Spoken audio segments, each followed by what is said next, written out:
we're gonna head on to introducing you our first speaker. I'm so honored to welcome Jodianne Beckford. She is the creator and host of the Epiphany Project podcast, and she's also a fantastic commercial lifestyle photographer.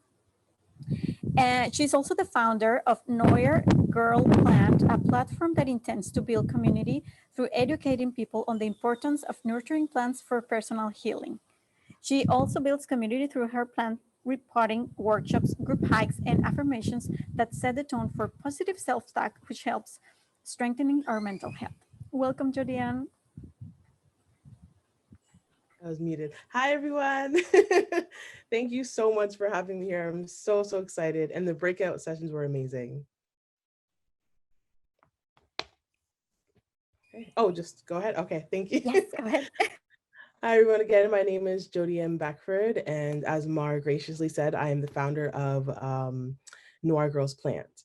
So just before I get into exactly what that is, I just want to ask you guys a couple questions that will kind of lead in towards the end. So when you're alone, do you get lost in your thoughts or talk to yourself in the mirror?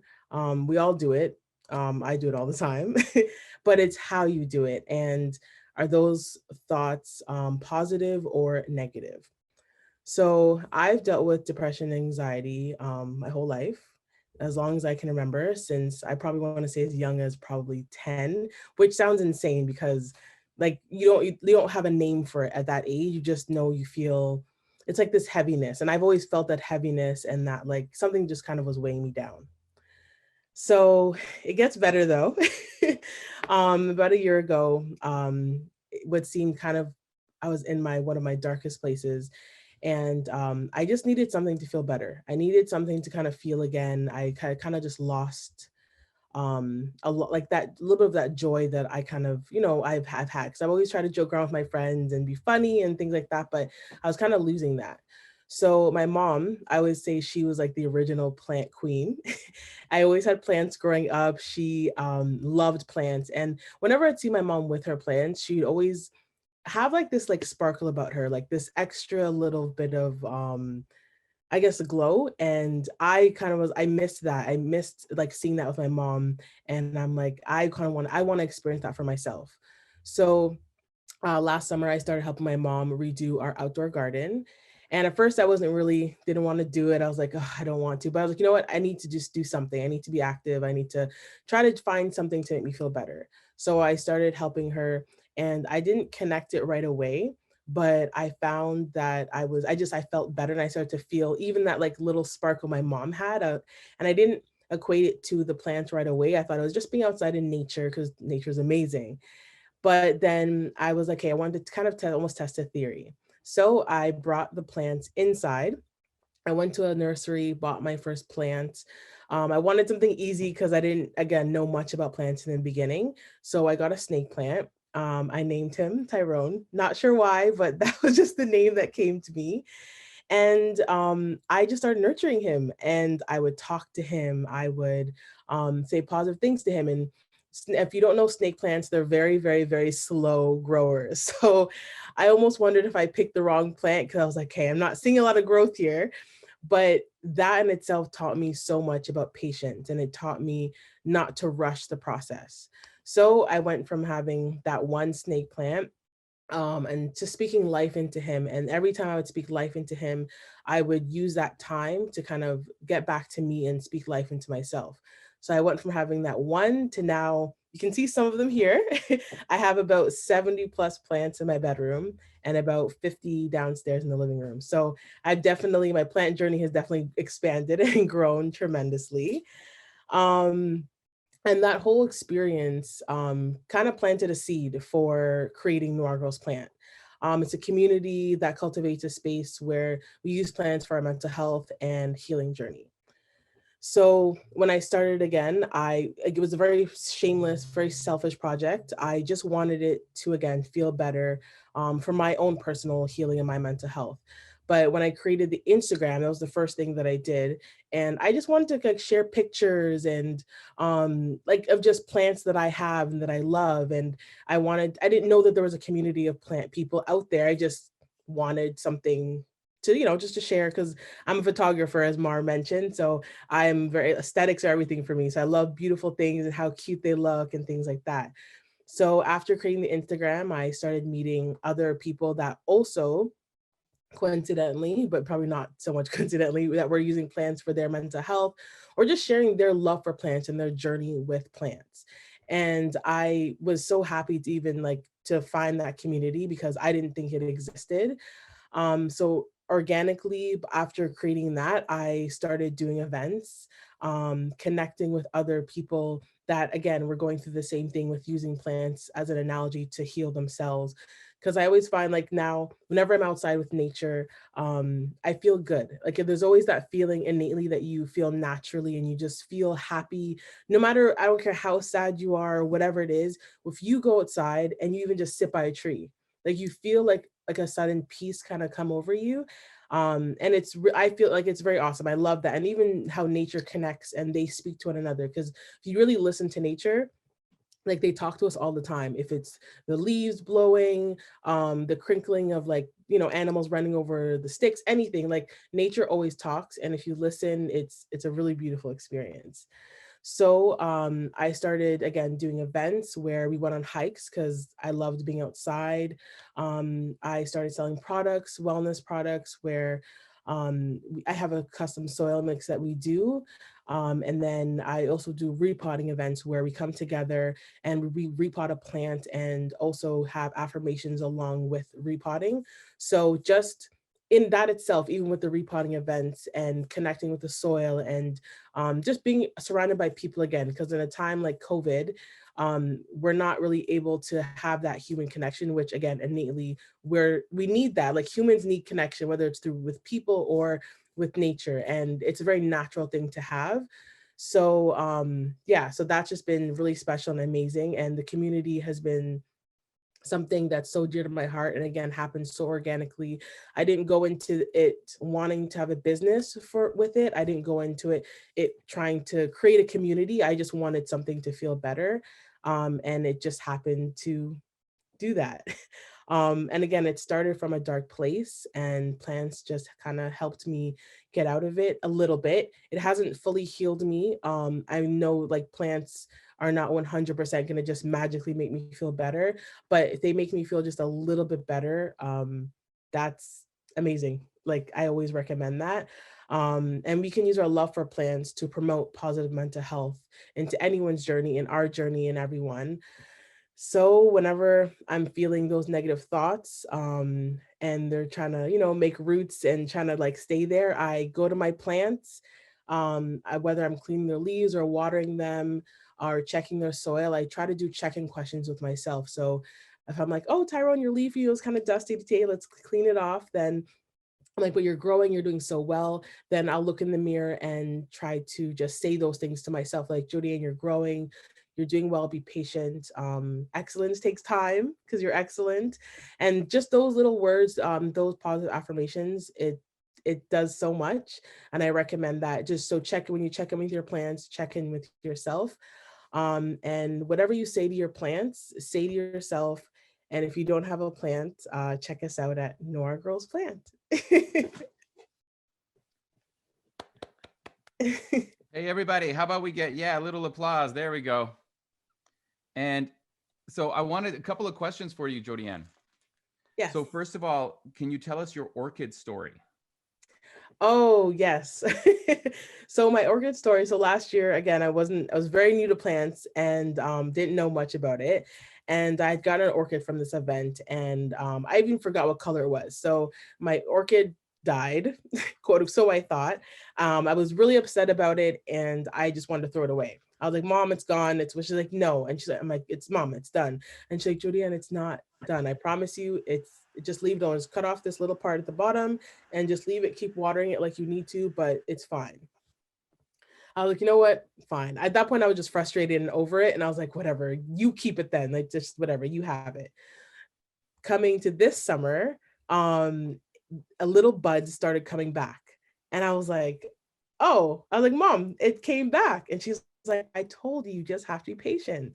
And that right there showed me so much about myself and showed me so much about patience and how like we want instant gratification. We're in a world where we always want instant like things to happen instantly. So when I even forgot what color the orchid was, it was like pink and white. So when I saw now it started blooming, I was like, wow, this is amazing. And I thanked my mom for not letting me throw it away, because I was literally about to throw away a plant that I guess didn't look as beautiful anymore and I thought was just gone. But with a little bit of patience, she came back and she's bloomed even more than she was when I first got her.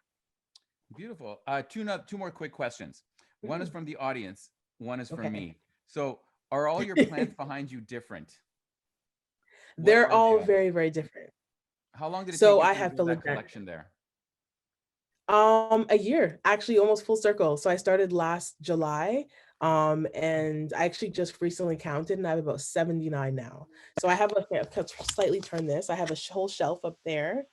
I have some at the bottom, and then I also have some on my dresser up there, and then even in front of me, my whole desk, I have a bunch of plants, and they're all very different. Like I have cactuses, I have philodendrons, I have Dieffenbachias, I have monsteras, I have pothos, I have different varieties. And even with the same plant, like I mentioned, snake plants, they come in so many different varieties. So I have a black coral, I have a moonshine, a sarai, like, so there's lots of choices. So I think it's fair to say, if anyone is curious or wants to nerd out about plant ownership, make sure to check out, what's the website one more time, Jodianne? www.noiregirlsplant.com. Noiregirlsplant.com. It's also on Instagram. And you got events, and you got your own plant mix, and you got your own beauty supplies, because I went and checked it out. One last question before we move on to our next speaker. This is a personal one. Okay. Can I grow vanilla at home? I just want to I make my own don't vanilla, know. so I don't have to pay for it anymore, because it's like $15 a bottle. Like, honestly, I think it needs a very high humidity, from what I know. oh, I'm humid. I'm not sure. So if you have that and you have lots of sun, because that type of plant needs a lot of sun, then maybe. But I'm not an expert on vanilla, but I'm gonna say maybe. Can we get on that? Can we get on that, you and I? Thank you. Okay, let's do it. Ladies and gentlemen, Jodianne, everybody. Thank you guys so much. I'll pass it back over to Mar to talk about our next speaker. Thank you, guys, and thank you, Jodianne. That was very beautiful. And just go through the chat. You had so many questions, or I can send you over all those beautiful comments about your saying congrats to you. I will send them via email. So now we are welcoming our second speaker, and he is Jamie Miller. Jamie is the founder of Biomimicry Frontiers, an award-winning sustainability consultancy based out of Guelph, Ontario. Jamie earned his PhD in engineering at the University of Guelph, focusing on systems level biomimicry in urban resilience, and was the co-director of the biomimicry program at OCAD University. Jimmy, you're such a pro. Tell us more about you, please. Thank you so much for having me. I'm just going to pull up some pretty pictures, so just bear with me.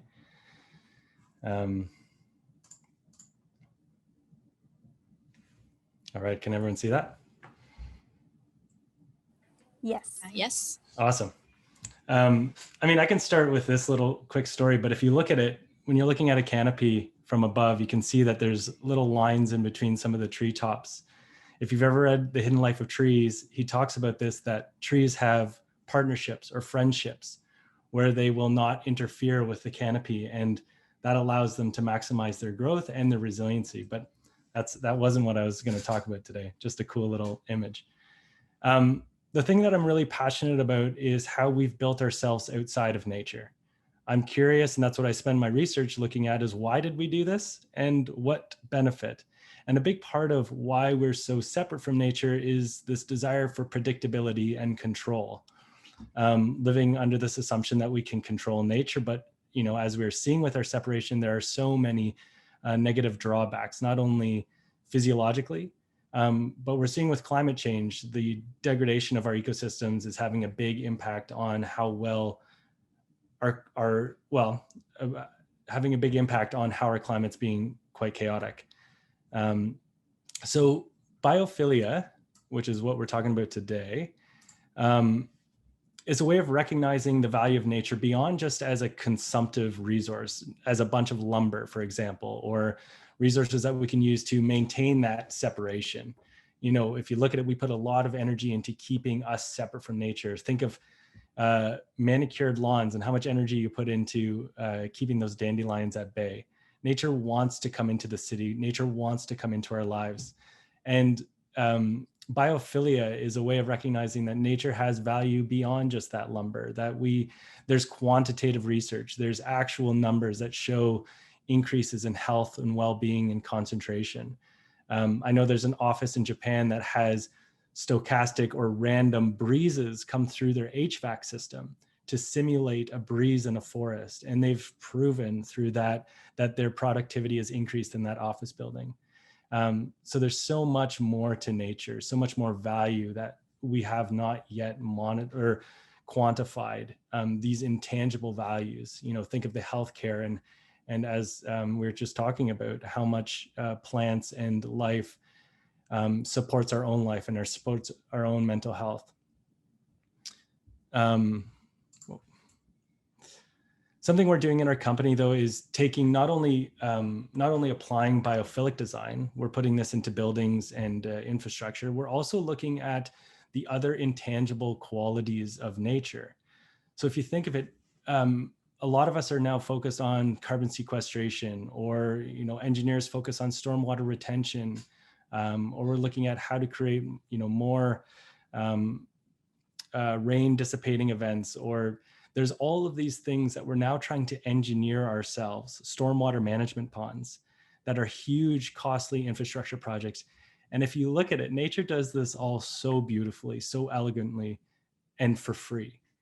It wants to do this. And so at our company, some of the things that we're doing is starting to quantify. Before a developer goes in, for example, we quantify how much CO2 this site is sequestering, how much storm it can retain and dissipate, how much O2 it's producing, how much NOx, how much air pollution it's actually absorbing, or how much noise it's absorbing. All of these ecological assets or ecological services, we measure them. And we use that as kind of our metric or our model to be like, okay, if we're going to develop here, can we function as efficiently as this forest? Can we do better than this? Because I want to get them into the mindset that this ecosystem is providing us so much value that we don't have numbers or dollar signs attached to directly. But if you extend it over a longer period of time, you can see that it's going to save a lot of money for infrastructure costs. What I love about biophilia and this idea of ecological performance is that it's starting to uncover that we don't even know half of what nature's really doing. And that if we tap into its true genius, if we really sit with it and understand what it can teach us, it'll start to uncover this whole world that I've been immersed in for the last 16 years through this lens of biomimicry.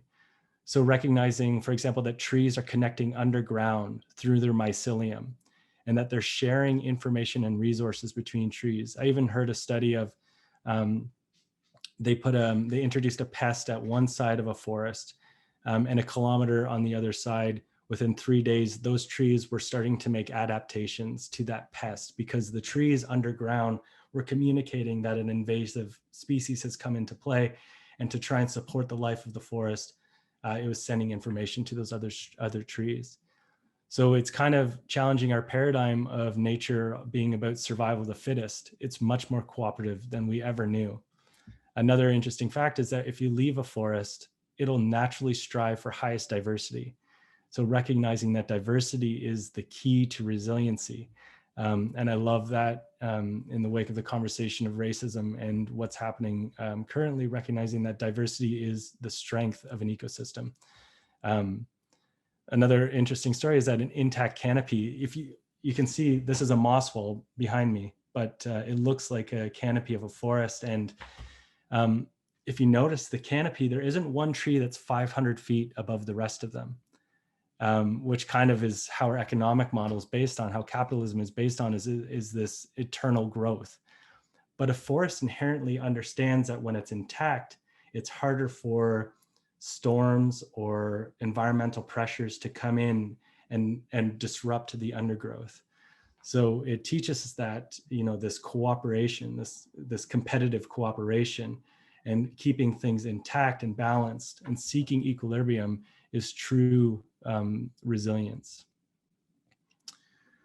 So yeah, we don't know half of what the world has to offer us, the natural world. And I think a big part of that is because we've forgotten how to listen.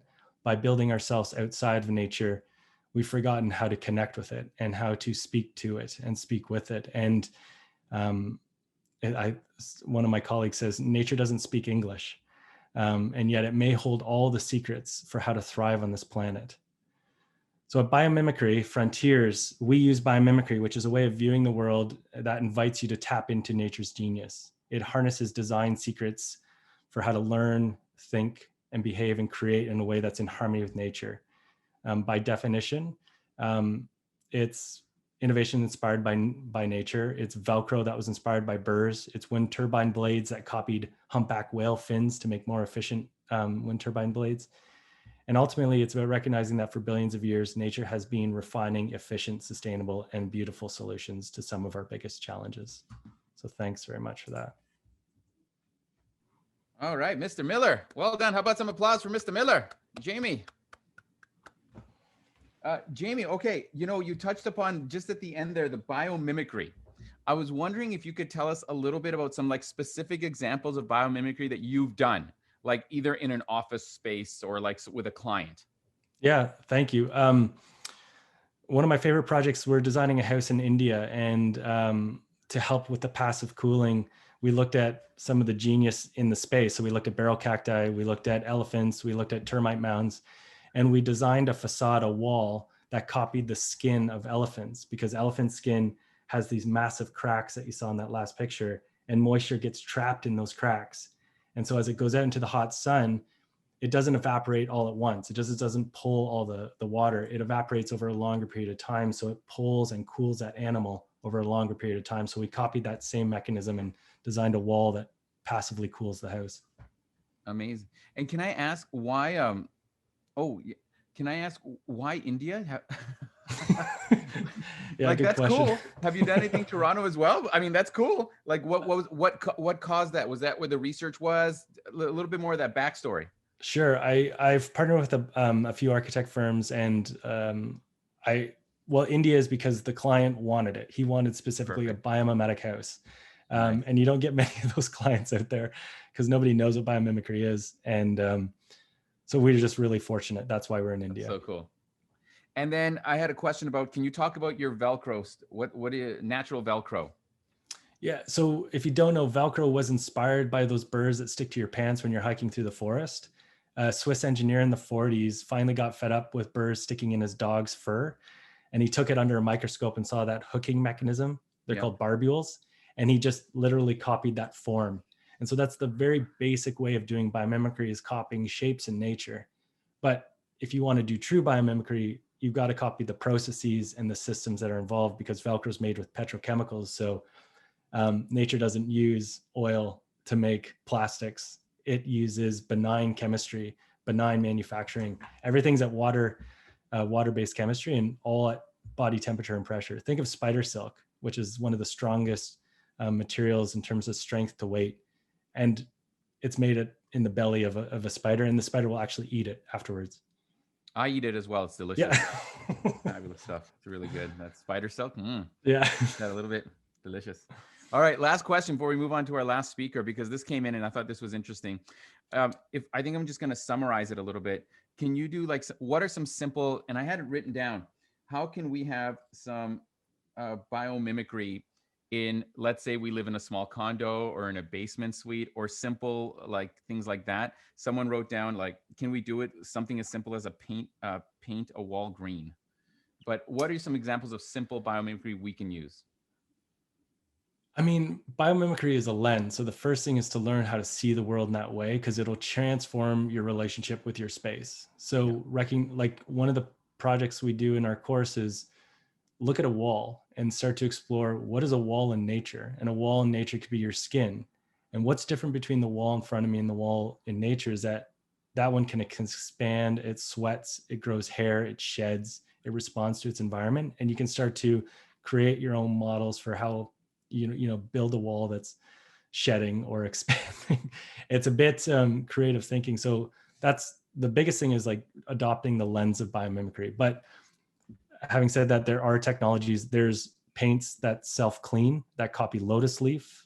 There's windows that reduce bird collisions by copying spider silk.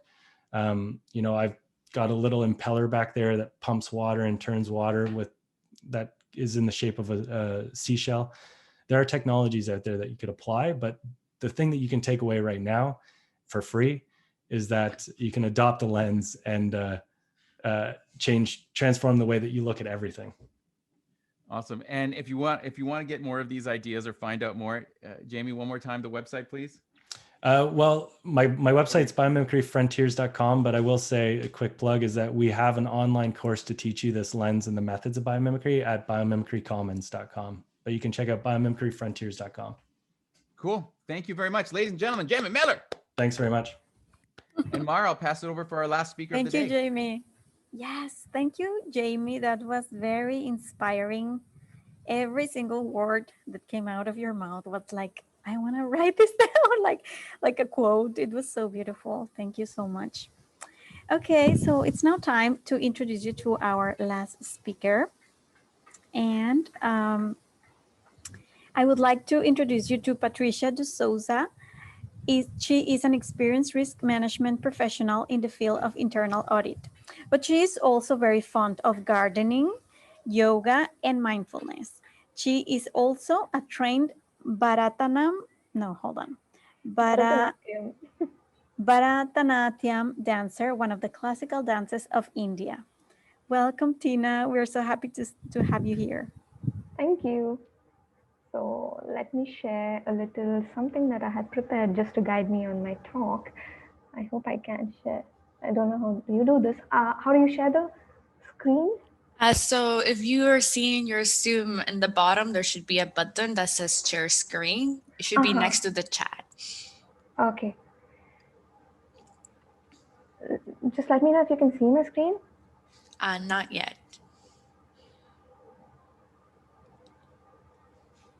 Can you see the button, the share screen button? Yes, I am doing that, but it's like. So once you click on it, another screen opens up, and you need to choose what do you want to share, and then you click share, and that should share your screen. Okay, there seems to be some issue. My Mac is not allowing that. It's okay. I'll just go ahead without it. Hello, everyone. This is Tina here, and I'm so thrilled to share about my experiences on what biophilia means to me and how I started pursuing opportunities for the same.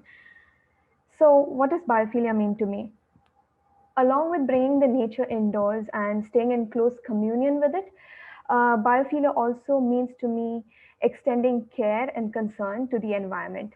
And especially for those who do not have a voice of their own, who cannot protect themselves. And this not only involves plants for me, but also animals and especially human beings who are not able to protect themselves and who might be a bit marginalized. So I have been practicing components of biophilia, but I never knew before that the formal term for the same is biophilia. So when I read the email on biophilia, that actually got me interested. It piqued my interest. I went online and I read about it, and I'm like, oh, I do practice components of this, just that I wasn't aware that there is a formal term. And that's when I reached out to Mars, stating that I would like to share my experiences about this same. So let me tell you a little bit about myself. My family and I were living in a busy city back in India, that is in Mumbai, Bombay, if you're familiar of this place. And it was a very congested place for me. And because of the pollution, it affected my health on a very bad level. I had acute bronchitis. And because of my health conditions, my family made the decision to move to a place which was more green, which was more quiet. And that in turn had a huge influence on my life. I grew to love nature, and we intentionally bought a space that helped us to grow plants, that helped us to garden. And so began my love affair with gardening. We used to pot plants, different kinds, different varieties.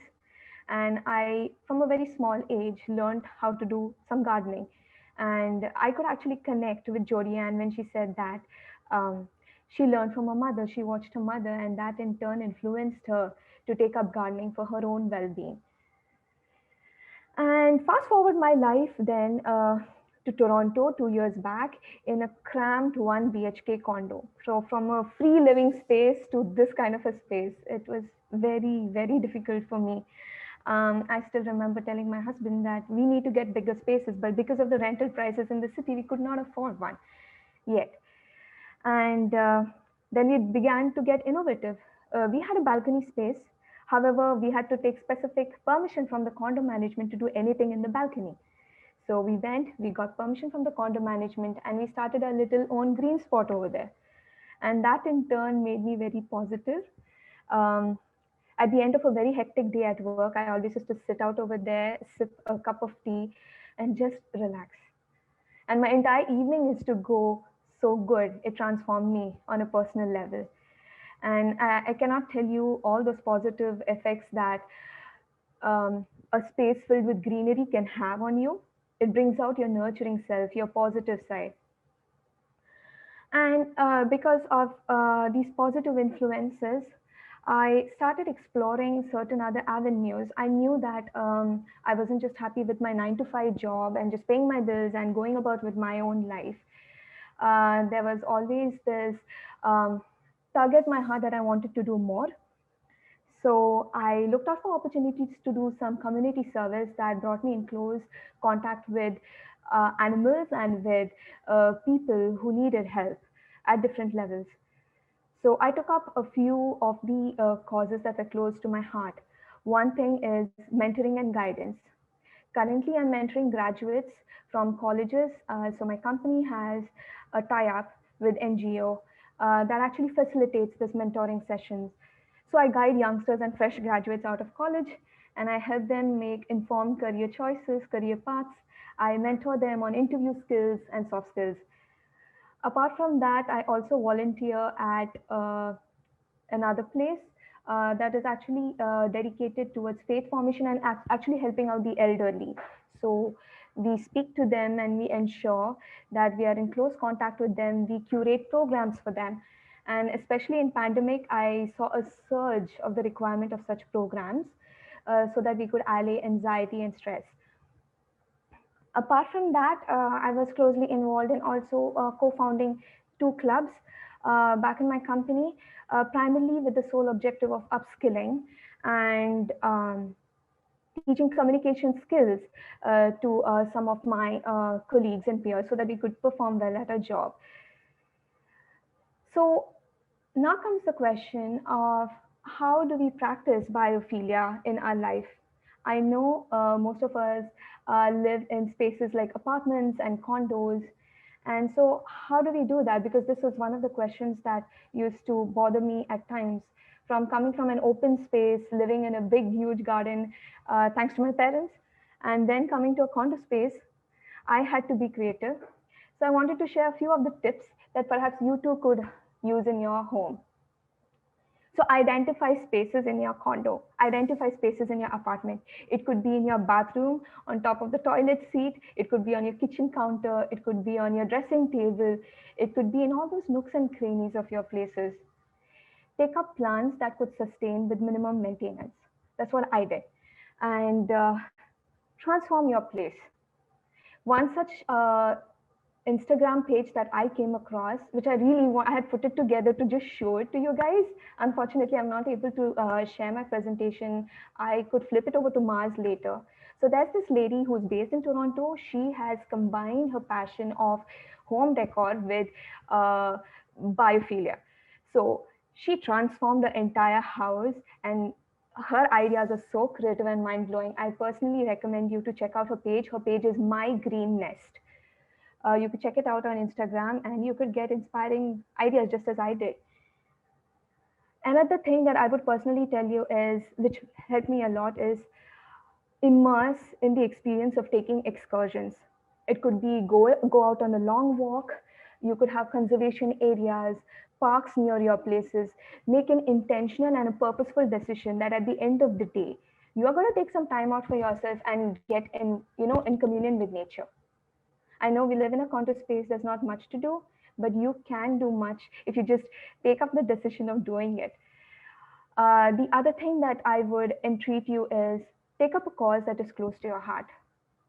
When you get in a regular communion with nature, nature is the best teacher. It teaches you how to be selfless. It teaches you to be so giving. And I could connect with the message that Jamie was mentioning. It blew my mind that trees communicate with each other and they actually let each other know from an underground that a predator is coming. I was absolutely not aware of that. So thank you for that, Jamie. So I would tell you, please take up a cause that is close to your heart. Anything, it could be anything. It could be a volunteering opportunity. Dedicate some time. I know that we're so stressed out about our work. 5 days a week just goes on in long working hours. But if you have a cause and if you want to do something, start something small. You don't have to be big and glorious with your ideas, but just start something small and start that ripple effect. So, in a world that is so hungry for good news, for kindness, care, and concern, let us be the change. So, I pose a challenge to you, be a biophilia person. Thank you. All right. Thank you very much. Well done, Tina. Thank you. So, Tina, okay, first thing, right? I know we didn't get to see your slides, but let's talk a little bit about something specifically here. I don't describe your balcony to us. You said you made that into a green space, into a biophilic space. Break it down. If we were to, I don't know if you can show it to us. Don't worry, you don't have to. But if you can't show it, break it down. What does it look like? So I have like these potted plants, little small ones, like I have aloe veras that actually sustain. Then I have potted herbs like mint, and there's basil plant, and there's capsicum plants that grew. I was so excited about it. Bell pepper plants, and we have gebera plants. Those are the only flowers that sustain, that didn't die on me, at least on the winter season. So gave me hope. I was heartbroken when my avocado plant died. I had actually advertised it to everyone in my circle, and it just died on me. I overwatered it. So there was a root rot that happened. So I still educate myself. I read up on a lot of articles online because I had no clue how to do indoor gardening. Yeah. So do you have any indoor plants that you don't like? You leave those ones outside in the balcony year round and like you see them every year. What do you have in the house? In the house, I have aloe vera plants. I got some bamboo shoots that they were selling out at IKEA, and I thought that was so innovative. So they have actually put it in a small capsule of water, and they were selling it. So I like just grabbed all of them and I have put it in every space. I have put it on my workspace. I have put it in the bathroom. I put it in the kitchen, wherever it could actually stand. I did that. So some simple tips. And then what was the IG account that you wanted everyone to check out for inspiration? My Green Nest. My Green List. Can you put it into the chat for us, please? My Green Nest. Okay. So it goes my dot green dot nest. That's how it's actually designed, that Instagram handle. But yeah, and it's actually handled by a lady by the name of Sarabjit Kaur. In case if you cannot trace the handle, at least you could put in this name and search her by that Instagram handle. Tina, thank you so much for coming. It's your first time, right? Yes, it is. Way. Thank you. Thank you so much, Tina. Thank you, Thank Van. you for this opportunity. Thank you for your beautiful story and for those tips about how to be a biophilic person.